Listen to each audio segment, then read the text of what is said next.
Hei tid, så det atter her ved en nødgjøn parste av Gjerstamal. Verster som vant Daniel Adol Jakobsen, og samme vimmere det som vant eisene Paul Ferre.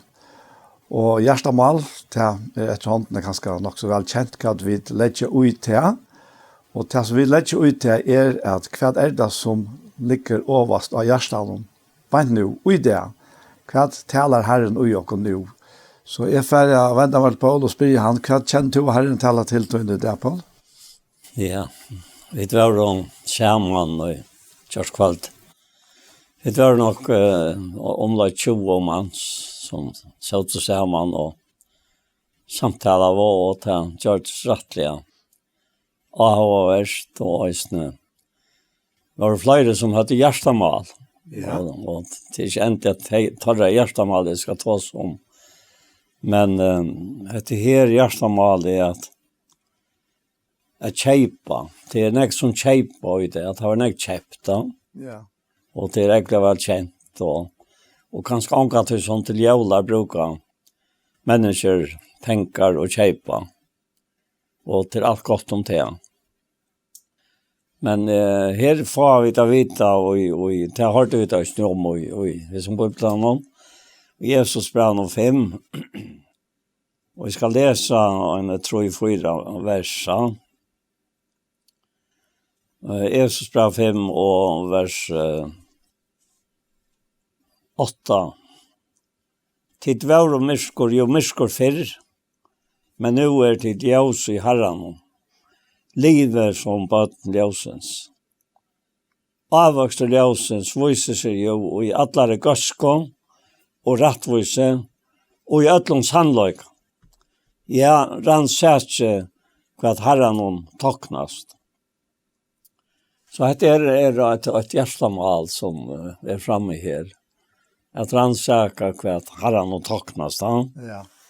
Og det så omhettelig hoa dette hos om ta vi leser om skriften her, ta i mennesker toknast Herren og etla Herren var vi en person og Herren var vi og stedfestet til at disse personen toknast honom ikke tog at han var bedre enn andre men tog han hoksa om det som Herren hør til Akkurat, ja. Ja. Og så stender oss inn til 17 og til point 18 da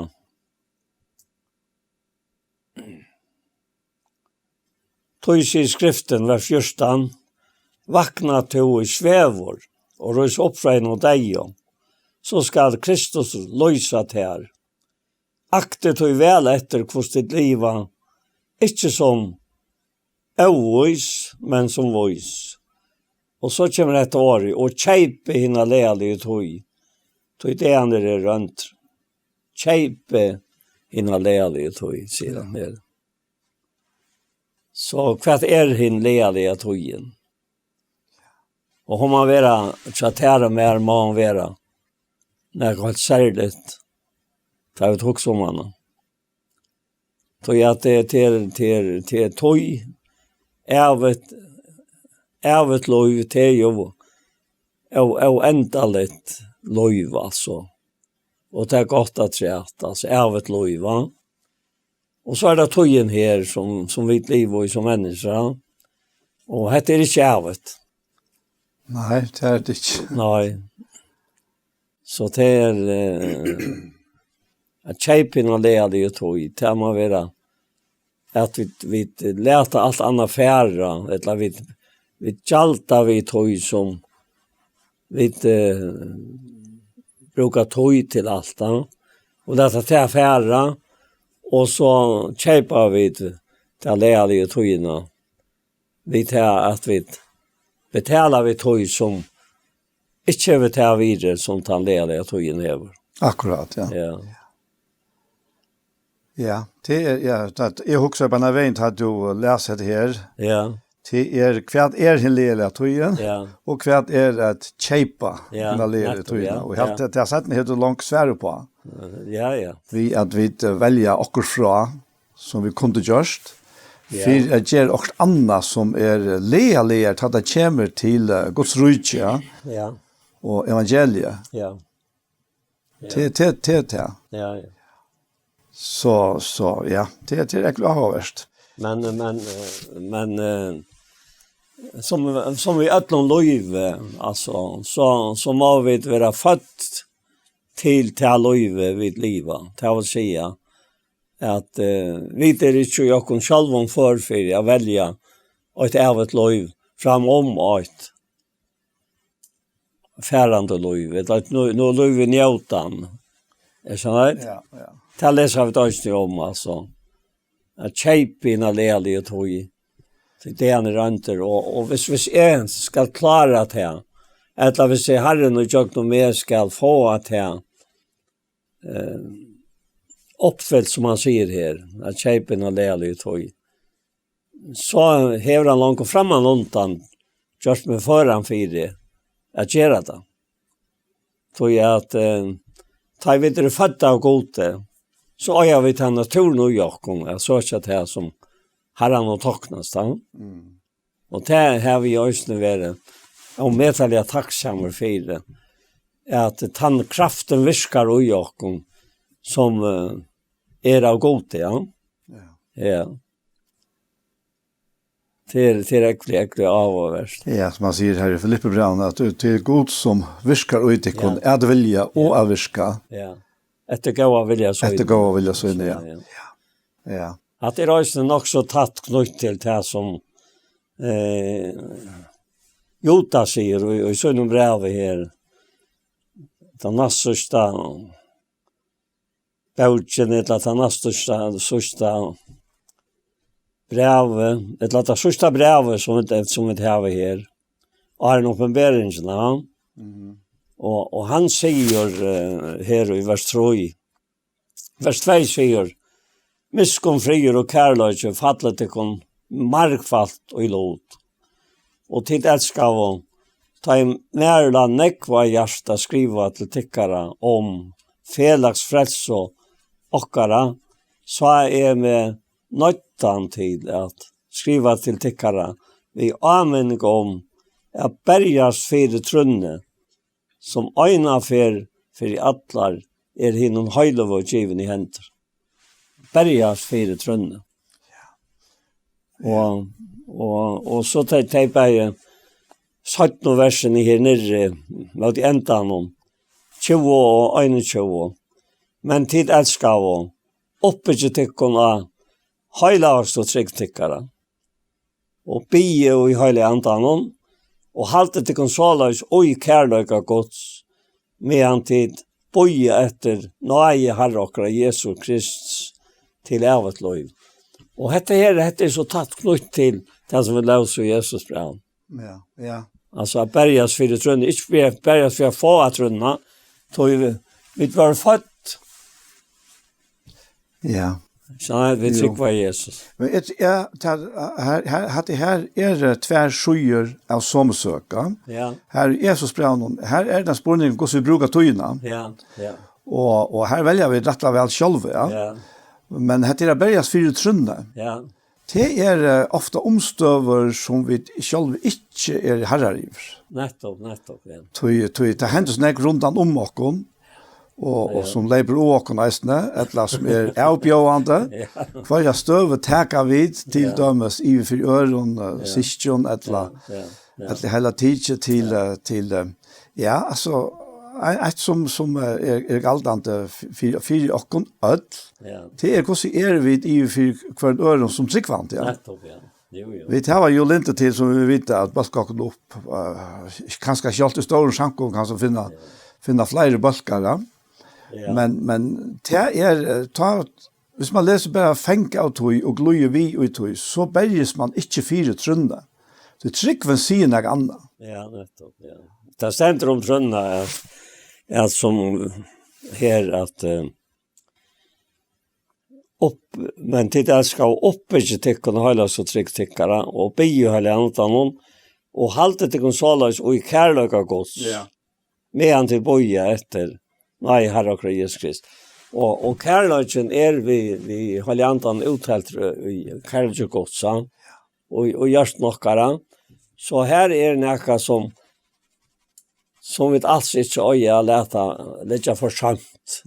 Ja. Twittera rujudöme som är så störst att här är människan undrast iver ta i Herren framkallar dessa här egenlagarna av honom som är och i till nya människan alltså som är och hjärtan vid Guds kärleka. Att Guds nek rujudöme vid öja att öjse av till åkara medmänniskor som du nu snackar om. Ja. Ja, omsorgen och ett möjligen. Akkurat, ja.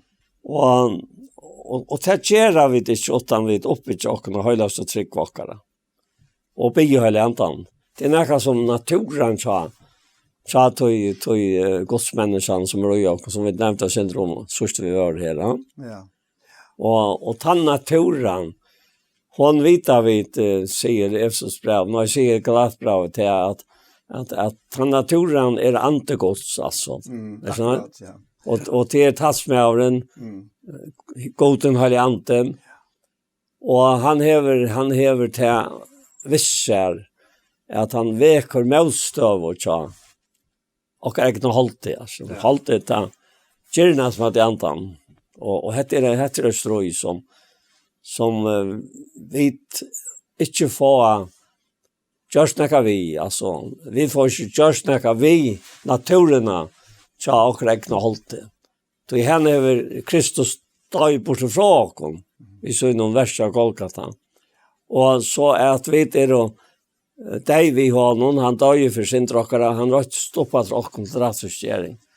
Og eneste sier til han døy, og i halte noen, han var gjort livande i andan, og til tann naturen som nå er valtande i åkken. Ja, jeg legger mest til et, Paul. Ja. Til faktisk, jeg tror jeg sier hver eneste før vi er sammen her og tar seg ut fra Bibelen, så renner vi dere i hele andan. Ja. Og det andalige. Jo, men det er han som taler ui åkken, det er han som teker av Kristus. Jo, det er det som er, men det som jeg husker om er at dette her, vi andan og vi er andalige, og vi hele andan er en så omedelig forsømte parster. Nu husker om generelt, da. Ja. Men prøv ikke etter, ta og leser i Bibelen, ta vi tås om det, så renner dere beina vi ut da. Altså, kjalt skuggamyndene ur gamla sattmålene, viser eisene til hetta løyve og i hele andan, og vi hele andan. Og det her verset som du leser, det er 20 her, tja Judas, men til elskave, oppbygge tikkun av heilagst og tryggtikkere, bie og i heile andan. Og her er vi så inne i en parst hver vi kunne gjøre noe selv. Så blir det noe som man kallar en fremmede ord for interaktivt. Da. Ja, jo. Det vil si at han bor i oss, han ikke bygger i oss, men vi kan godt lete han være stittland med en parst av livene til oss, inn i oss. Og vi er frelst, og vi kommer til himmels. Så han ikke til å gjøre. Men det som han oppmuntrer oss til, med da bedre år i oppmuntring enn å anvende, det som han oppmuntrer oss til, det er, akkurat som han sier det her, oppbygge tikkene. Han sier det båsatt igjen da. Tikkene av heilagst og tryggtikkere, og så kommer atter i båsatt, bie og i hele andan. Og her er det, og hver enkelt av oss, stidler i for en vele. Om jeg gjør i dette, eller ikke, det er det som jeg husker om. Nettopp, ja. Den parsten som vi er inne i samband med heilagjøringa, den prosessen her, til den eneste parsteren hver det er samarbeid i midtelen okkon og herrene. Jo. Og rettforstjøringene, han har fått anskjørt vi, endeløsningene, får vi helt anskjørt vi, til køyre som maskiner om. Men det så kommer til en parst som eier hele gjeringene, som på tammaten blir at han er interessant, altså parsten, det er akkurat liv her, og nå er galtende. Nettopp, ja. Så det som jeg hadde så øyelig og her kommer vi atter.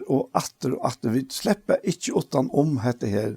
Nei, andans løyve, Og i måned det rønt av oss ned, og som tog en fer, og alt gjørst mer, som ta steder om og gjør tøkene til at veveren og i noen rattvise genker, og skuina til ljøse som verer bjärstare och bjärstare inte att av det. Det vill säga att gatan eller veveren är så björst. Ja. Är så nöjd? Ja. Och han veveren är ju Jesus. Så han är veveren sannolikheten och löjve. Ja. Och till att vi är just till att vi han. Ja? Ger till att det är sådana här trådarna tar vi nu. Läta antan råa. Geras okkara. Och jag upplevde akkurat som att Kristus lever i mer. Ja. På handa matan, va? Det tas med, ja.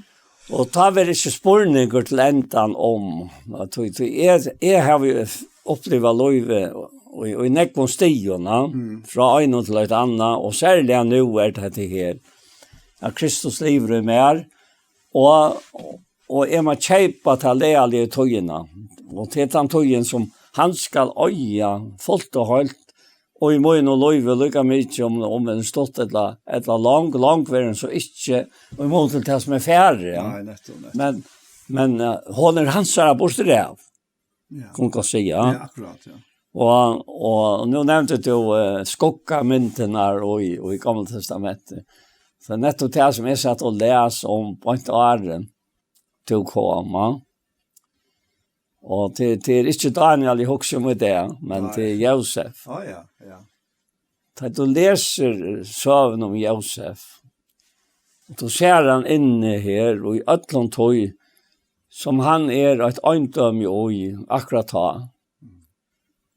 Daniel har viner, men du finner ångat til Josef, jeg var viner. Nei.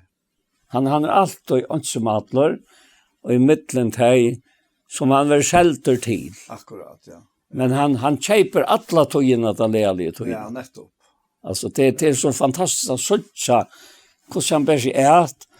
Og kanskje vi skulle bare fære og i det, og jeg alltid har en gav til å si at det er skokka mynten her. Så her er en skokka mynt, og jeg skal ikke takke så negg på ord hans her tilvøret, men jeg får helst ikke ha det første, men til dem 23 kapittel i første Mosebok, tar jeg ut av skjeljan, altså ekne brøver, Ja. og jeg vet ikke, altså, hvis jeg setter meg nøyta, så skiljer jeg til bare ut fra tøy, som jeg også alle tøyen opplevde. Og det kommer fire, alle tøyen i jøkken hans er lusskøya. Og det er noe som er så utrolig underfullt å lese, at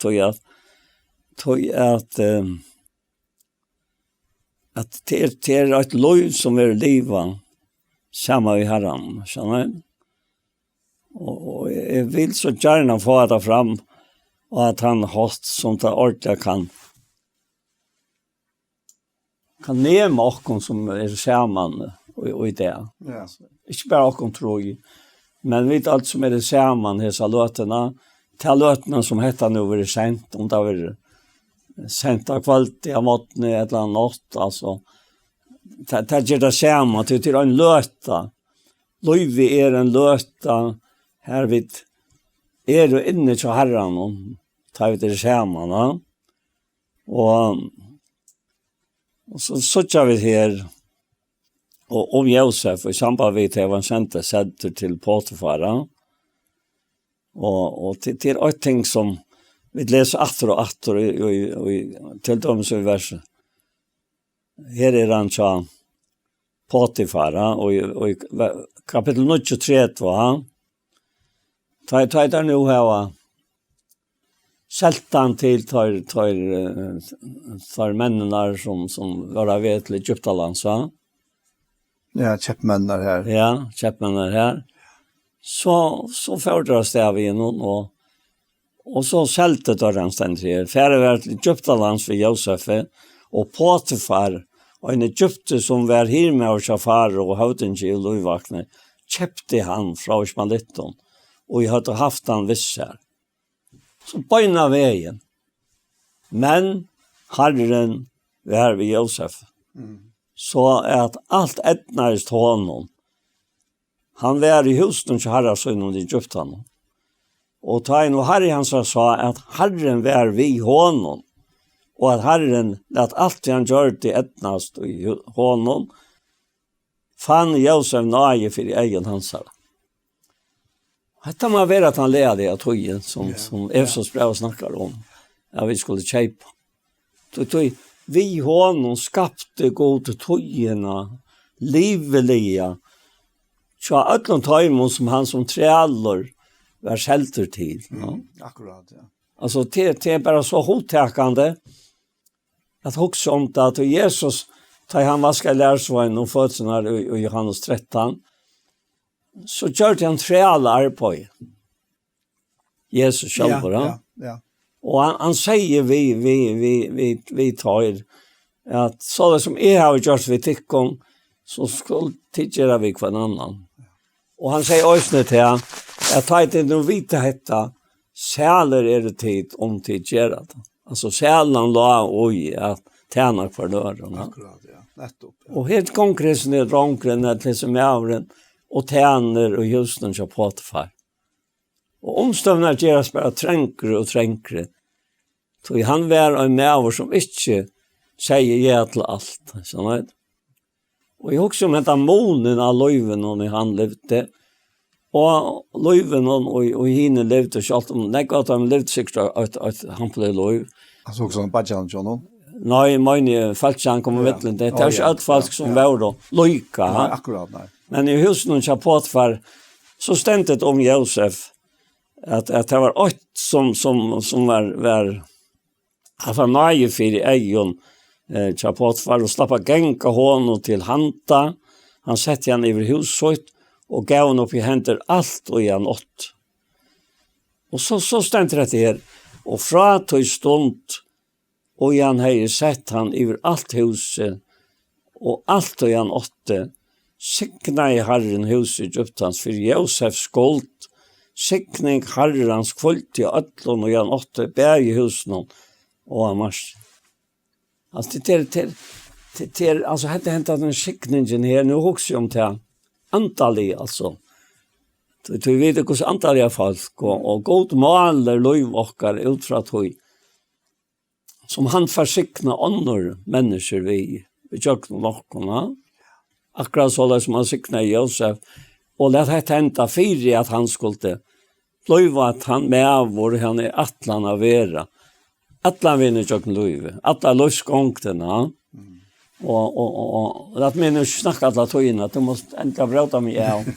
Ja, det är hur så jag vet nu. Ja. Det är ja nu kanske inte komma här till kvar har vi fräscht av kon Potifar. Ja. Vi känner så att det sövna jag kan gott läsa den här äsne. Ja. Att han lät den allt upp i händer Josef alltså och Potifar och han är inte en efter en nökron och så han med som han själv att men Josef var väl vuxen och sa väl ut. När efter detta var inte kona Herrens egen son att Josef säger kom och likcha mer. Men han ville ikke og sier vi kone Herrens Herren min har ikke egen etter meg unøkron i øtlen hussønnen. Alt det han eier har han lite mer opp i henter. Han har ikke mer å si her i husen enn jeg. Han har ikke sutt mer utan til to kone hans herre. Hvordan skulle de ene kunne gjørst ene så enda gjør og synda mot gode. Og ta at hun det at ta seg etter vi også vil han ikke være en til vildar og jeg litt kjøene at det her var vi han å gjøre. Men så en dagen. Og så vi vet vi det som så vi hentet ta. Jag kan läsa till Esten, men så en dag när jag kom in i huset, jag arbetsut och när huset var inne, tog kunde kappa hans här. Ta hej, hon lyckas som det leal i lötna. Ja. Tog jag inte andra värld här. Kom och lyckade med men han lär kappan efter handhänder och flyttade husen. Ta hon nu sa att han hade lärt han var kappan efter var flyttade husen röpte hon och så gör ja. Det som jag huxar om vi har faktiskt berges i hotøtsen inne i mynden av Josef, da vi tog så om att kjeipa hina leal i tog. Ja. Det heia langt just åren. Ja. Alltså helt fra badni av alla helsta. Ja. Det vill ganska inte detaljera så nek, men vi suttja det. Ja. Vi känner det i løyvene tjån, at han hever kjept hina lealige tøyina, og nu kommer han her. Ja. Og hva gjør han nu? Jo, nu berges han for trunne. Ja, alltså att det alltså det huxar om och ett äkta lov och hur stor leva och andra sitter här och är sitter här. Ja. Kvar underfullt till vara ta Herren utgiver och sier över och egna listan. Så det ständer i förra Timoteus brev i kapitel 5 att han som lever ett sin egna listan, han är livande dig. Ja. Till en öde, jag minns att jag läste första för till åren till sett in av mot liv alltså och i Kristus. Att det kunde jag inte. Alltså att skilja mittlen kvart och i hållet som är vin och kvart i Herren vin. Akkurat, ja. Så att, jag har alltid varit öjliga forstor och jag minns det som mänkan kanske var så skontigare att jag måste vara ommatad att få ett här arna tror jag att folk kunde misskilja mig. Ja?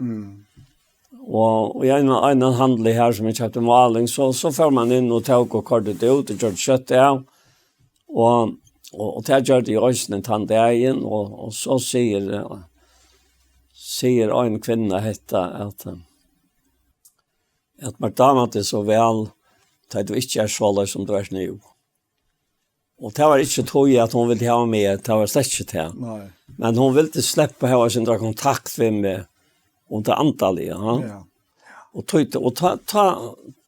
ta lyckas som ta bremsa mer. Att minst till alla tøyene så ekkløyter, ikke bare mennesker, men av god. Akkurat. Og hvis det er mennesker som lønnes etter entreprenøren en tog, at du alltid er skontig og skontet dere av sted, og så kan du også gjøre skaft. Ja. Du har ikke så ringa tog, at du ikke kan sfære hevlige fram, og ut en medfør vi mennesker. Det er bare en løt at du er her allikevel. Ja, jag måste bara säga här känner mig öjla väl att det ja, allt för väl. Jag minns bara hatta tänka vad är inte gjort det av med och ta hjälpte mig rösna. Sånt ja. Att det ska vara annat. Men det som jag också om här vi Josef. Det är det att hade med vin. Ja. Ja, det alltså och att öja Herren i hoan och att han har att han är vänner. Det ger och i tog någon invarses människa skapar en glädje som vinner av ötlom tog som du inte må vara här. Känner du? Akkurat, ja. Och tog att glädje Herren läsa långt i Nehemias styrketikkere, og Paulus sier i Filippbrevet 4 at gledes Herren alltid, at sier gledes. Og hva sier han så? Hva stens av tog jeg gledes jeg? Milta sinnetikkere over alle mennesker som kom. Takk for sånne her skondren som kanskje kan virke illførere, som det gamle satt. Du måste ikke være illfører, satt det, ja. Men du kan godt virke til at du virker illfører til avtale. Ja. Og avtale er ikke godt året av seg. Og i skriften, ja. Nej. Og i avtale tar jeg alt. Här hade så ett öjla tydligt döme att som nämnt här vi ser kvinnor som vill ha att du har tog till att ja, tog till vänta det. in till det andra ja. Att köpa det tog in så. Ja. Du är här. Ja. Tan det tog in alla ställen. Östen tar du är det dagliga arbetet. Östen tar du är inte av allt. Östen tar du just ett arbete och du just av väl. Du går väl fra, du brukar togjena, lära togjena till att få att det är perfekt. Och så först var det. Och minst öjna för en med som jag vill öjla gå med och gå och konte och ta att i gast av alla. Och hette är mitt i halvfjärsen någon. Ett 4,5 till här alloj. Och ta tog att akryl, det talt inte akryl. Jag klarar inte akryl, det var som det är nu alltså, örvelse. Kom det fram då? Ja, det kom fram nettopp i första halvfjärsten, ett av halvfjärsten. Akrylmaling, Vi maler allt Ebenezer innan, och jag blandar för öjnas och spann, och gör det mal själv till litenar och allt det här. Och stod så rörte det själva, då tar jag på trånkor, och så gavs det, vet du, och jag var vedformar och ett år, och jag var kontorerna, och kausen ett annat år, och så framvägs. Ja. Och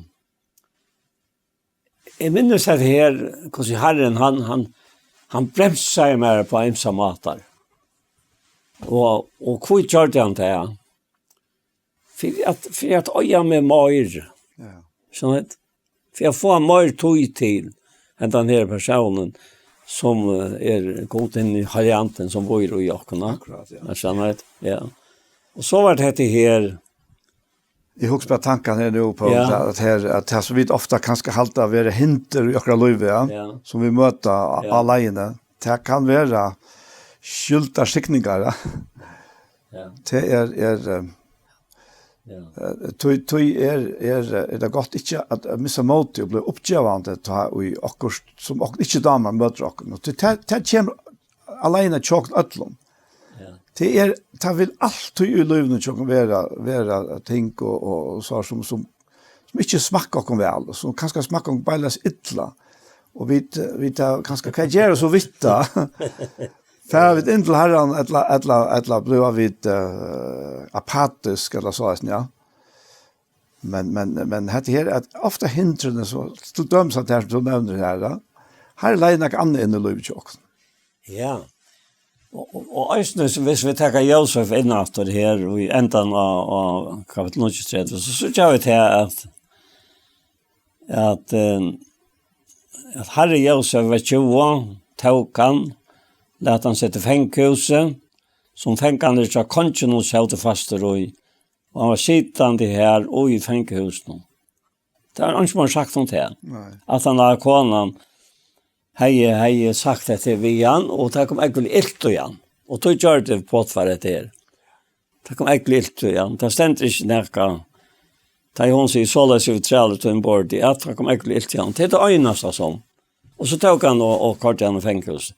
Men Herren var ved Josef, og gjør det at han var vel lytter av øtlån, og det at han finner nøye til fyrstommene fengelsens, så at han setter Josef at ansetter öllum fengen under fenghusen. Han skipar for öllum i her skulle være gjørst. Fyrstum av fenghusens hei ikke egen etter nøkron og Josef var litt oppi henter. Tøy, Herren var vi honom, og lett alt etna som han tog seg for. Jeg må bare si at det er et utroligt omtale jeg får fra Herren. Ja. Og så spør jeg meg selv, måtte jeg vite det?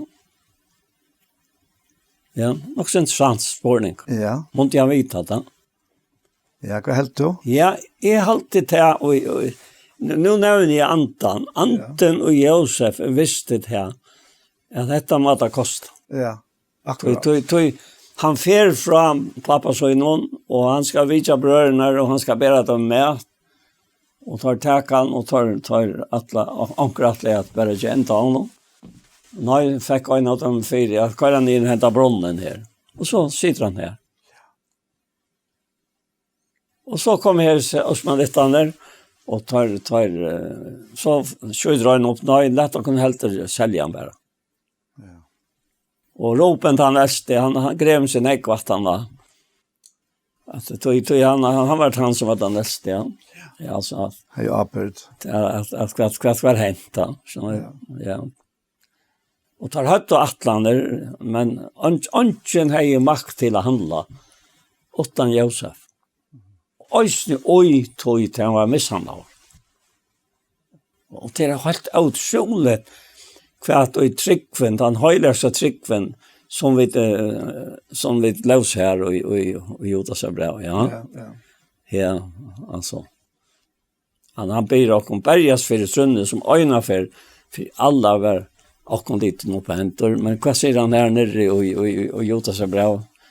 Tar den något helt annat. Nu är Sigvin blev en pastor av Josef. Ja. Ja. Tänker du på att Ja. det så som vi låser Aren? Ja, nej, jag tar sån lösa här. Ja. Ta vers. Ja, det var 20.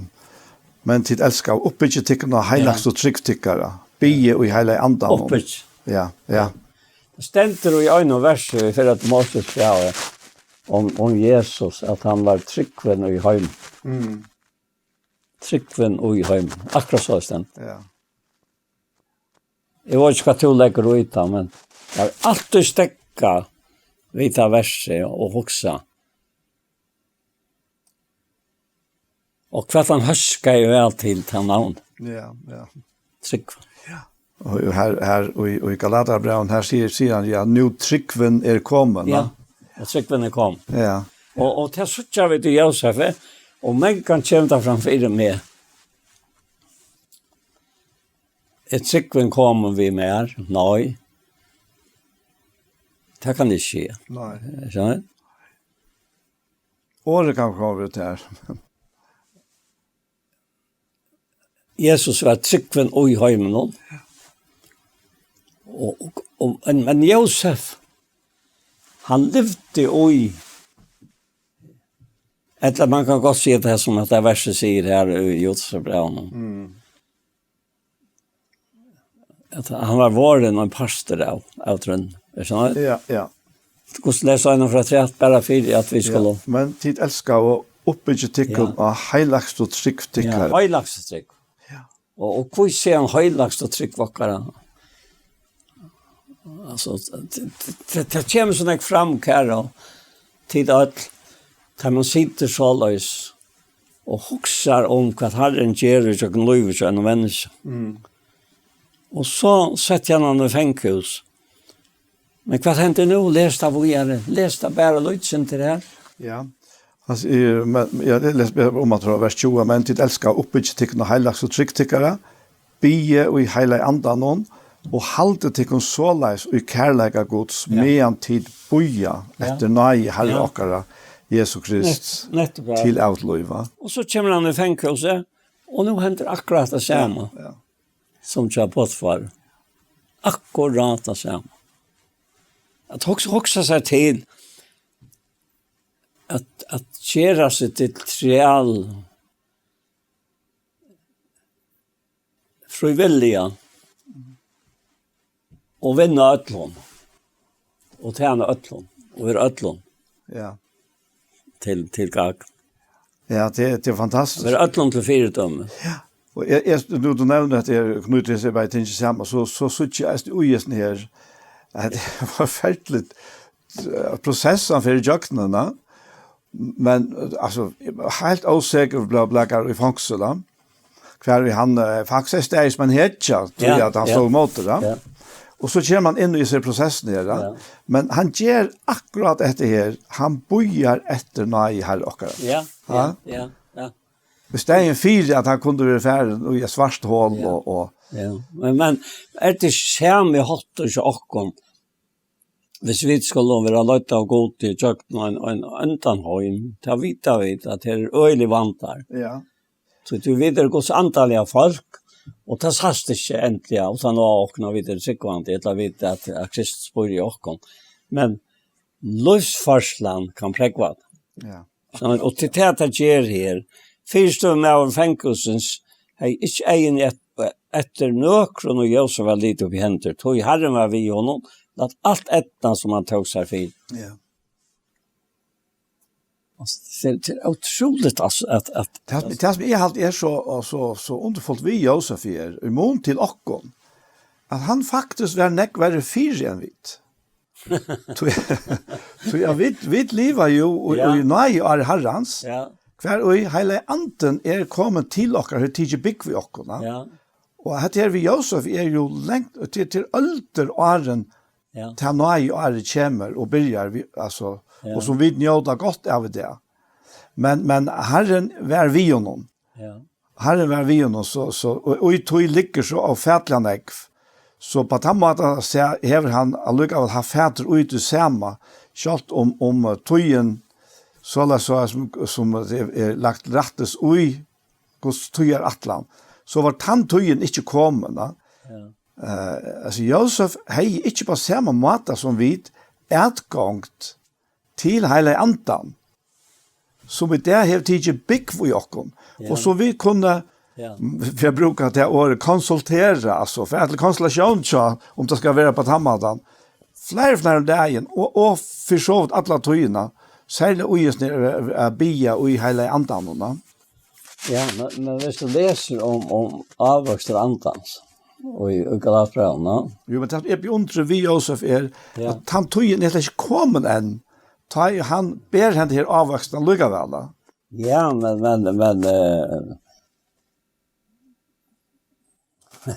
man må bara säga han var på att något sant. Ja. Men alltså det säger bara näck om det att vi faktiskt är det näck bara signaje.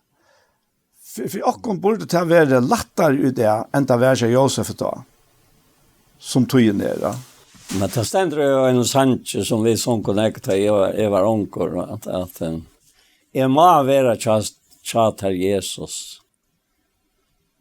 Är som Aina Jack minar äkn och taum och väger här i onka frälst och fäck.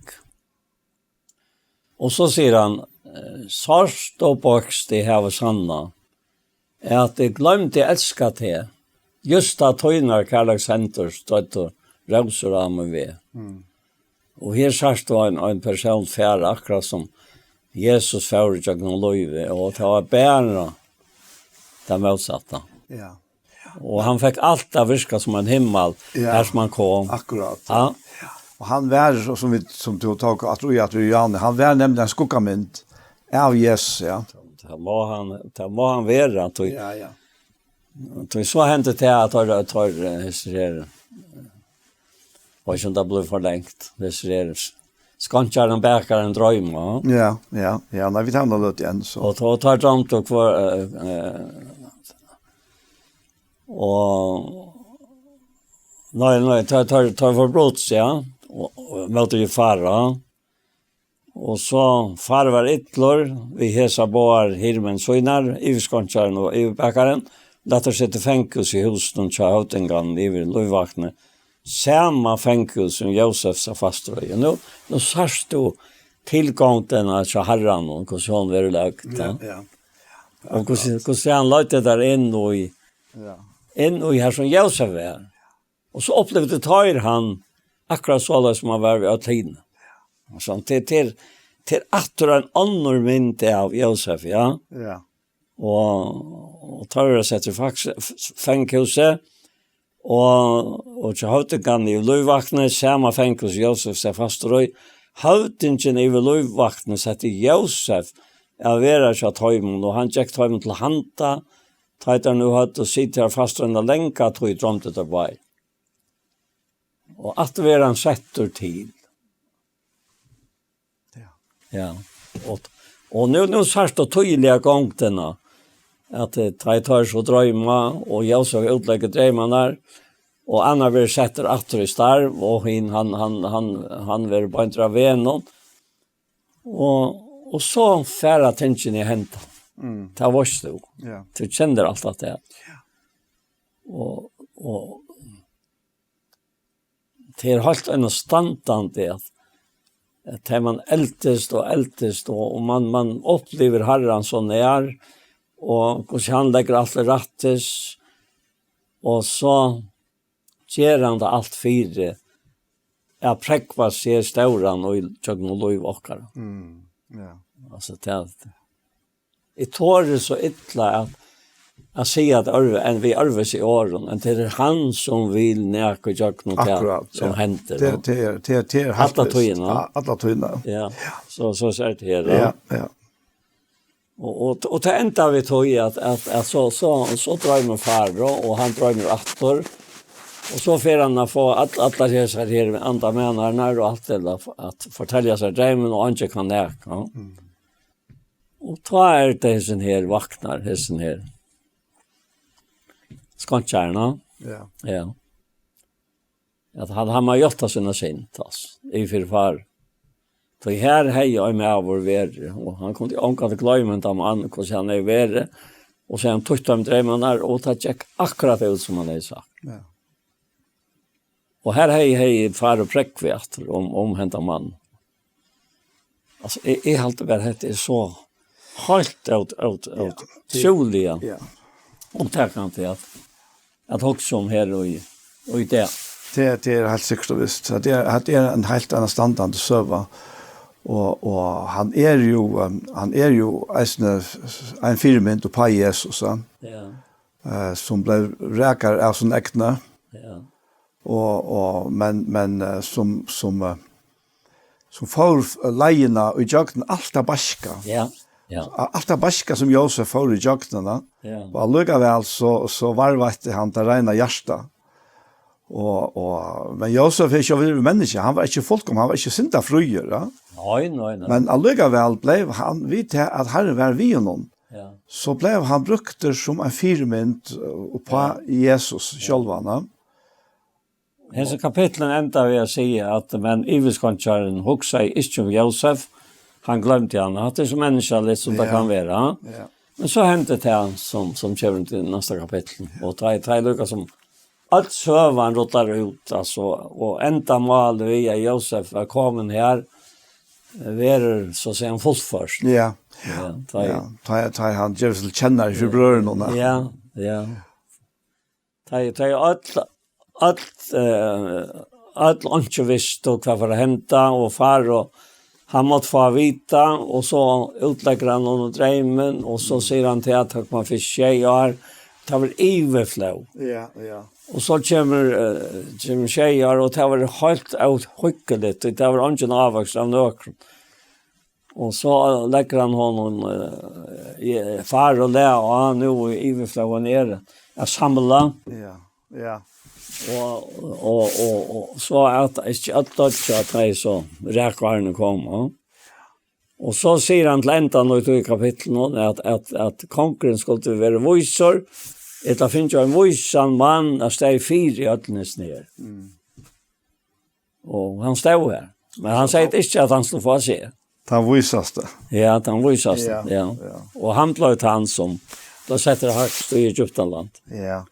Det är en lite här som han säger vi bröder sina. Ja. Här han äntligen häver uppenbara sig för dem. Ja. Hjärtalägen. Ja, hjärtalägen. Och hade flera kapitlar som omhandlar allt det här vi Josef. Ja, jag hade så längt att läsa. Ja, jag kan faktiskt läsa det men vi han uppenbara ja. Jag får bara tänka ut det här, nu lever vi ett ordentligt om. Ja. Nu så bröderna kom där och tar över att fram några färgerna. Och nu har han så läser givet sig till kännar 4 bröderna. Och det känns att en likhet vi Jesus är i vers 4 i kapitel 45, ja. Så säger Josef vi bröderna kom här till mun.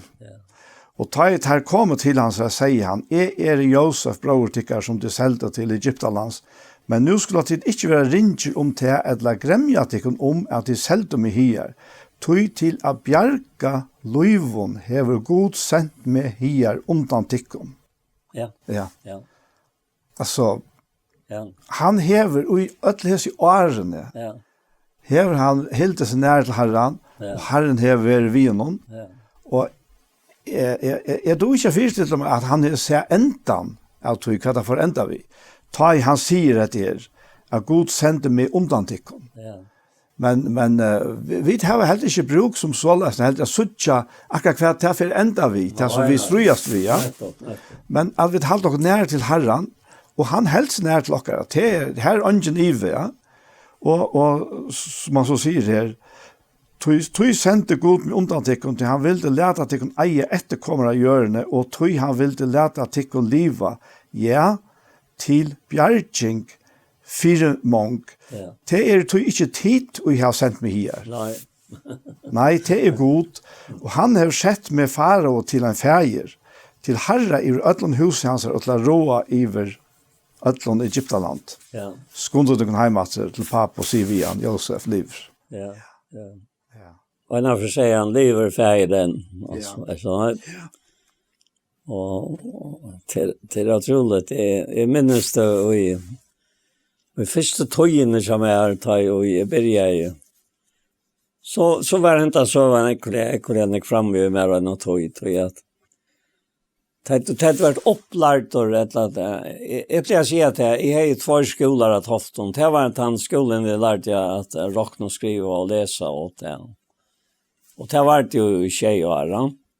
Från 45 till 3 Och jag får i skolan att jag fyllt tjejår. Det var det. Och för ut att jag fyllt 14 år. Ja. Men så var det en annan skola. Och det var den samkomman här som är samlades. Och det var den skolan som jag må säga bäge kvinnorna och männen, konorna och männen så tar imon att vara åt i Kristus. Och det mestest. Och ahoen för kvar öron la att det antal i årsken. Och jag minns han ahova och hese folk hade så för att själv skulle vara en av tajmen som kommer att tjäna Herren och ett som var Kristus det att han tajmen. Akkurat som de trante med. Och det förde fram av möten upp ellers. Men ja. Jag minns en för jag har haft en tal och jag har väl lismerna till och rakar bok och så har jag haft Anna och Andreas Antoni han var den bästa läraren som är hej innanför ett antal. Så kvar jag för han mötte mig så spurte jag om jag läser Bibeln. Hvis jag synter, jag säger han, det må vara lojt. Och jag följde bøyna av vägen, detta hjärsta. Ja. Han är så i mata. Ja, akkurat, ja. Och jag minns att han hälsar talarna, så får han upp och säger till att hvis man ska kunna klara läsa en bok och vid Chile så må man doa på sig. Och alla visste till att det var det han snackade om. Så. Han gjorde det inte bara så läs. På en snillsiga mat. Han gjorde det bara bort fram. Va? Och som vi tar inte mer. Men onkan tøynar grønnsæta til som er.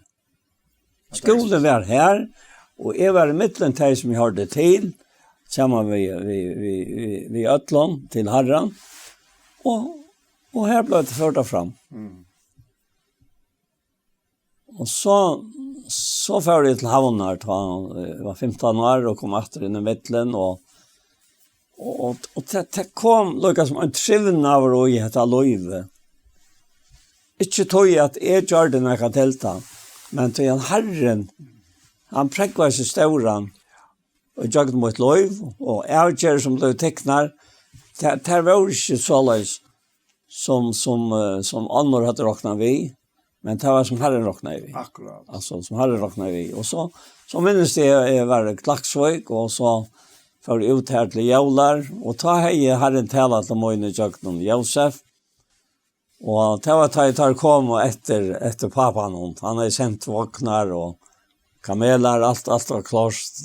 Så jeg kom til Egyptaland, så jeg skjønner. Og hunkersneien var, og tar måtte færre her og kjeipa. Ja. Og ta stenter her til at jeg kom inn til Jakob, pappa sin sida. Josef soner til en liver. Han trodde han ikke. Trodde han ikke. Nei. Trodde han ikke. Og så sier jeg vi han, pappa, kom ut og søtt. Han vil hava til og akkurat ødela komme bygg i Egyptaland. Så her ivalest av meg. Og så får jeg sånne gamle ut, og han ser det. Og han sier det i årene, Josef sane min liver, og jeg får søtt han Arne Dodge. Ja. Ja, Arne Dodge. Ja. Så venter jeg meg til hese her falskene som sa ut her, jeg la kvalitet hva det var. Og jeg takker i Taimon 4. Jeg har vært om 18-20 år. Takker i Taimon 4 togene. Og jeg har vært her, og hvordan gav det å være med. Og så sier jeg, ja, 8 sikkert at Jesus lever. Och att vi får att söka tar vi dödja sig. Inte åren. Så vi har långt att säga att han vi tror det igen. Ja. Och det var akkurat för mig som en rönt, alltså en röntarlöta. Andreas var alltid öjliga knappar upp och han för upp. Och vad gör det han? Han tog under vid det som var sagt. Ja. Han var så glädjande och alltså det var en otroligt glädje som sträv mig in. Tror jag att det var möjligt. Jag kan inte så lögn. Och det är det som jag vill tacka herran för det, som sitter här. Och så är löjve färre och där pröjs herran för jag var här ute i morgon, fysioterapeut och så kort i norrator och så fann jag körkortet och så ringde jag till konna och hon säger jo, jag har skrivit som ligger klart där till att ofta är körkortet väck, det är bäst att häva det. Så du inte kommer ut av fyra att du har körkort i bilen. Så att jag löjde efter det jag kom norrator, han har körkort i bilen och jag fann inte några lomma och så kom han över och det är inte fått löjven att kunna nu att han har allt att kunna ha ett hem, att en goda kon att kunna trivas väl och glädja sig till att komma hem. Och det är fantastiskt att vi nu bara kan hitta upp efter och veta att så en dag så är vi hemma. Ja. Det må jag bara säga. Ja, det är störst. Ja. Ja, men skal du tacka herran och samma vi också nu? Jag går färger. Är bara så glad för att vara här och till varst om allt det här är ofullkomna i liv i åkaren.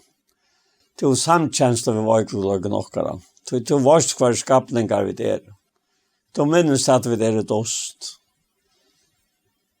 Det kommer till det som vi inte bekvå i. Men så han som bor i det som lika med det och som säger sig oj jag lika med saken. Han säger vi och vet att det inte att det är dårsköpt. Vet att det inte att lika om täckare är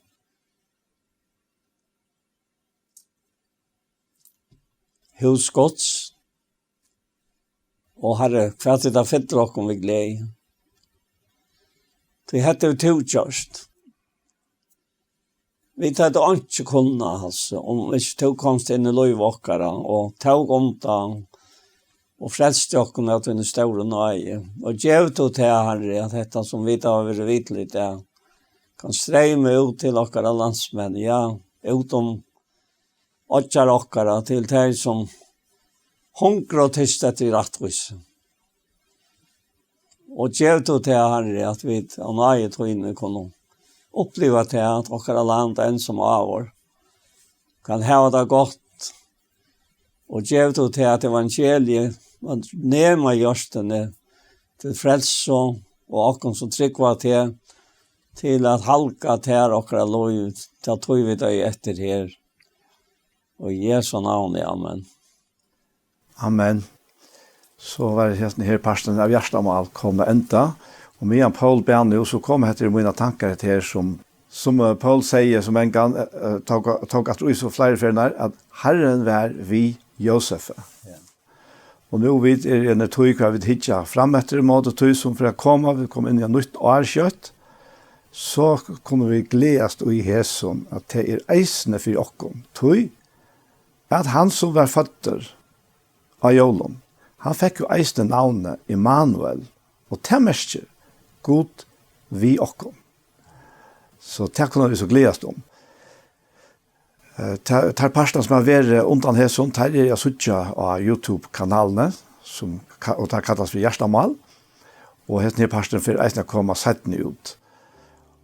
Og ja, verste tykker det var Daniel Adol Jakobsen, og Paul Ferro er Sjama Vimmar her, og teknikere er Anja Hansen. Så jeg halte jeg for enda vi å si godt nyttår.